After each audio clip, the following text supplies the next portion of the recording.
संगीत सरिता।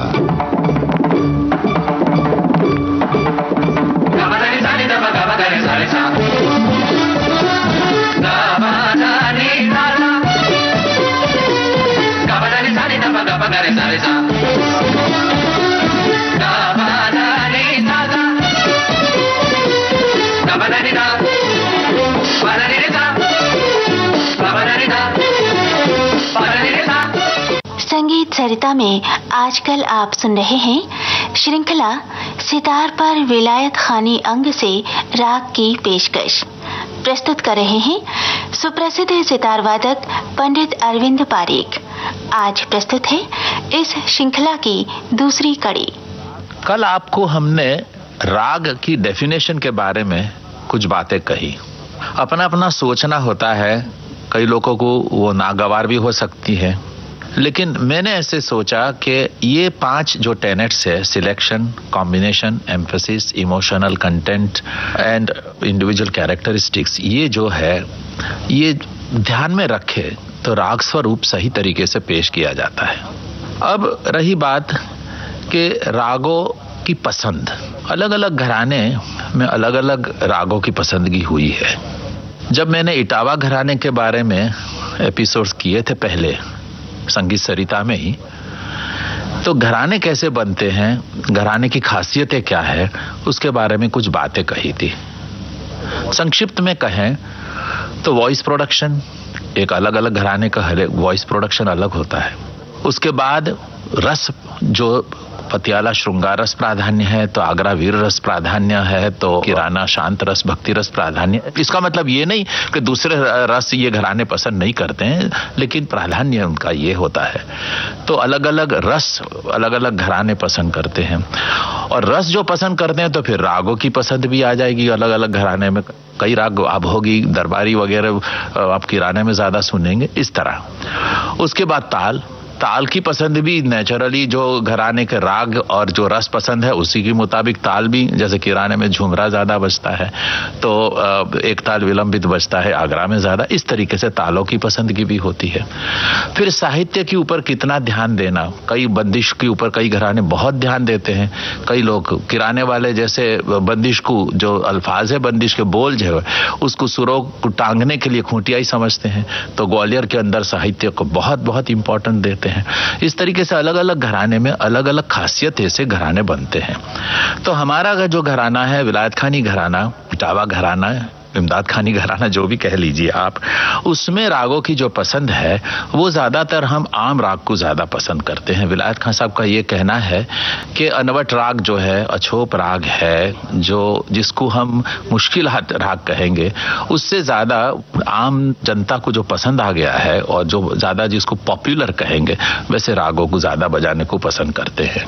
कहावत है कि इमदाद खान साहब जिस महफिल में बजाने वाले हैं वहां कोई यमन और पुरिया को हाथ नहीं लगाएंगे, क्योंकि यमन और पुरिया पे इमदाद खान साहब का स्टैंप था, समझ लीजिए। वो इतना अच्छा बजाते थे। कहते हैं कि उन्होंने एक दिन कह दिया कि भाई यही 2 ही नहीं खत्म मेरे से हो रहे तो और कौन से राग बजाऊं। तो इस तरीके से एक हॉरिजॉन्टल एक्सपांशन नहीं करके वर्टिकल एक्सपांशन में हमारा घराना ज्यादा मानता था। बहुत से रागों को, बहुत से तालों को लेकर के नहीं, लेकिन थोड़े से राग को और थोड़े से तालों में गाना बजाना करना, ये इस घराने की एक खासियत है। अब इतना कह करके किस तरीके से राग को सितार के ऊपर हम पेश करते हैं। हम सबको मालूम है कि जब सितार का कोई प्रोग्राम होता है तो उसका अनाउंसमेंट में ये कहते हैं कि आप सितार पे आलाप, जोड़, गत और झाला सुनेंगे। अब तो एक एक हिस्सा लेकर के हम बात करें तो ज्यादा ठीक होगा। तो पहले हम आलाप के बारे में बात करें। आलाप के जरिए राग को कैसे पेश किया जाता है, मेरा ख्याल है उसमें 3-4 बातें ध्यान में रखना बहुत जरूरी है। वो मैं थोड़ा सा डेमोन्स्ट्रेशन आपको करके दिखाऊं, उससे पहले उसको समझा दो तो ज्यादा बेहतर होगा। सबसे पहला, जब राग को हम अनफोल्ड करें, जब राग को खोलें, तब सबसे पहली जरूरत यह है कि राग स्वरूप को बहुत ध्यान में रख करके जो भी काम करें, जो भी पहला ही स्ट्रोक लगाए, पहला ही फ्रेज बजाए, पहला ही फिक्रा बजाए, पहली तान बजाए, तो वो समझ करके कि राग को किस तरीके से हम राग स्वरूप को बिगाड़े नहीं। जैसे मैं आपको समझाऊं,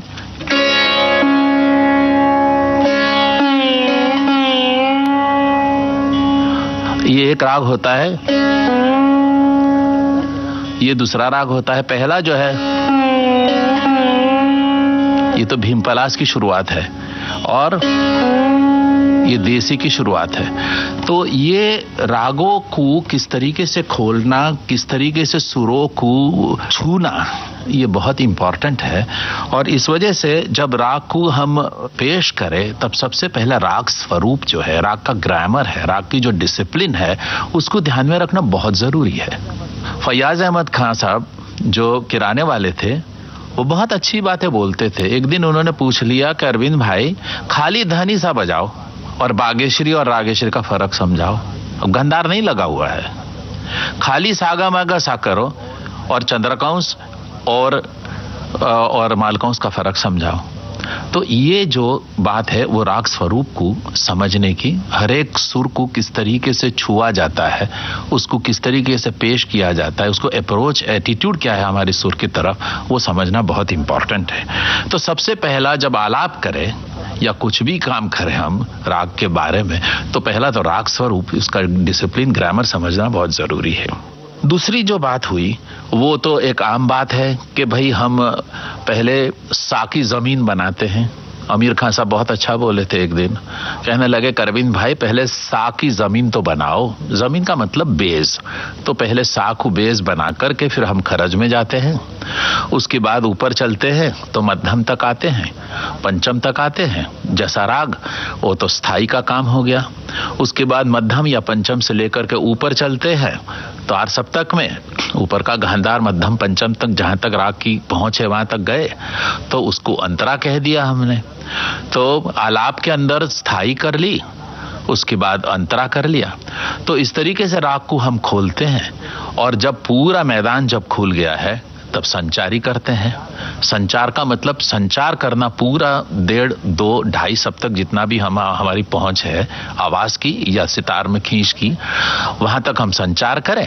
और आभो का मतलब होता है कि टू फोल्ड बैक, उसको जो खोला है पूरा वो धीरे धीरे करके तरीके से सिस्टमैटिकली, साइंटिफिकली हम वापस आते हैं। ठाकुर जयदेव सिंह ने बहुत अच्छा बोला है कि आभो का मतलब है फुलफिलमेंट। उसका मतलब यह है कि हम पूरा करके जहां से शुरू किया वहां वापस आ गए और एक फुलफिलमेंट की एक फीलिंग, एक अनुभव हम करें, वो है आभोग। तो आलाप को 4 हिस्से में बांटते हैं, एक स्थाई, अंतरा, संचाई और आभोग। ये तो आलाप का एक हिस्सा हो गया। तो ये दूसरा टेनेट ये हुआ कि एक एक सुर को लेकर के हम खोलते हैं, खरज से लेकर के, खरज मंदर से लेकर के तार सप्तक तक और फिर वापस चले आते हैं। तो ये पहला तो हुआ राग स्वरूप का ध्यान रखना, दूसरा हो गया कि धीरे से सुर को नीचे से लेकर के ऊपर तक का, ये दूसरा हो गया। तीसरा जो हो गया वो आलाप का जो हिस्सा है वो लय को बढ़ाना। और मेरा ख्याल है इसमें जितने भी तंत्रकार है, शायद मैं सितारिया होकर के सितार के बारे में बोलूं तो ठीक रहेगा, जितने सितारिये हैं वो ध्रुपद की जो शैली है, ध्रुपद का जो साइंस है, जो ध्रुपद का जो एक सिस्टम है, उस मुताबिक हम लोग काम करते हैं। यह है कि आलाप के बाद एक स्पीड आ जाती है।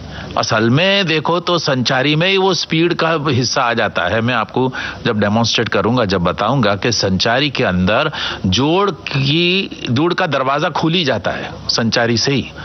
तो अब वो जोड़ का मतलब ये है कि दर्जा लय का बढ़ता है। पहले जो आलाप की जो लय है वो एकदम स्पीड एकदम है ही नहीं, जैसे एक फ्लो है इस तरह होता है।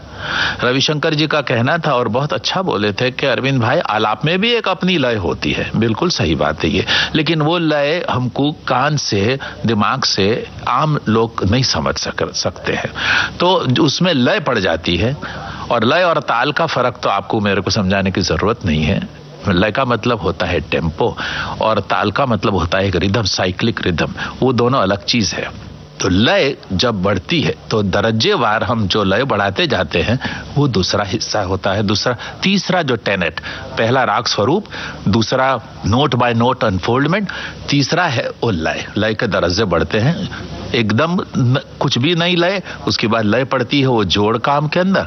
जोड़ के अंदर भी हम 3 लय के दर्जे बनाते हैं, मैं जब जोड़ की बात करूंगा जब समझाऊंगा, और उसके बाद हम गत शुरू कर देते हैं। तो आलाप के अंदर ये तीसरा हिस्सा ये है कि आलाप के अंदर लय का जो दर्जा है वो बढ़ता बढ़ता जाता है, और धीरे करके स्लोएस्ट टू द फास्टेस्ट वो हम करते हैं। अब चौथी जो बात है वो मैंने पहले आपको समझाई थी, राग का एक वन ऑफ द टेनेट्स के रस। तो आलाप के अंदर जो रस है वो इमोशनल कंटेंट को भी समझ करके जो कलाकार है उसको समझना चाहिए कि हम गुजरी टोड़ी बजा रहे हैं तो बाहर का रस से नहीं बजानी चाहिए। ये उसका मतलब ये नहीं है कि गुजरी टोड़ी में श्रृंगार रस की चीजें नहीं बजा सकते हैं, जरूर बजा सकते हैं, लेकिन इतने इफेक्टिव शायद नहीं होगा। अब दरबारी में भी गजलें गाते हैं लोग, ऐसी बात नहीं है, लेकिन कहना यह है कि जो राग, जो मूड, जो रस के मुताबिक बनाया गया है उसको ध्यान में रखते हुए जो उसको खोले तो ज्यादा अच्छा होगा। तो आलाप का जहां तक क्लासिकल म्यूजिक का सवाल है, इसमें मैं लाइट क्लासिकल की बातें नहीं लाऊंगा। वो जो क्लासिकल म्यूजिक की जो हम बात करें तो उसके अंदर ये समझना बहुत जरूरी है कि हम ये चारों चीज को ध्यान में रख करके आलाप करें। वो 4 चीजें क्या है? सबसे राग का स्वरूप को ध्यान में रखना चाहिए, दूसरा ये है कि नोट बाय नोट अनफोल्डमेंट करना चाहिए, जिसको बढ़त कहेंगे, जिसके अंदर वादी, संवादी, अनुवादी का ध्यान रखना चाहिए, और उसकी तीसरी जो बात है वो लय के दर्जे बढ़ते जाए वो बात, और चौथी जो बात है वो ये है कि उसका रस जो है राग का उसको ध्यान में रख करके आलाप करना चाहिए। ये चारों बातों को जो हम ध्यान में रखें तो आलाप बहुत ही अच्छी तरीके से करेंगे। अब जहां तक आरोही और अवरोही राग का है उसके बारे में एक शब्द बोलना बहुत जरूरी है कि जो राग स्वरूप है उसमें आरोही अवरोही को ही सिर्फ ध्यान में रखना, गाना बजाना करना, ये उस्ताद लोग नहीं मानते हैं। वो लोग कहते हैं जो चलन है वो ही इंपॉर्टेंट है।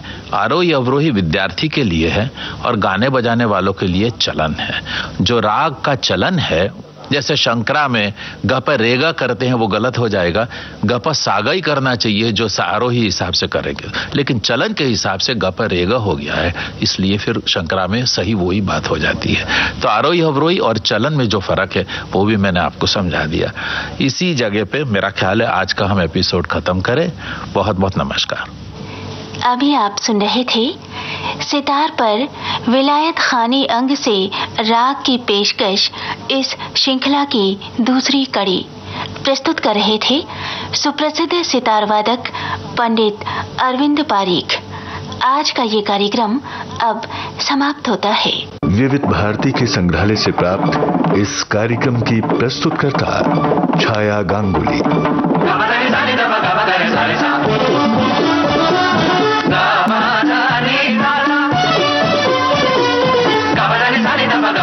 Sa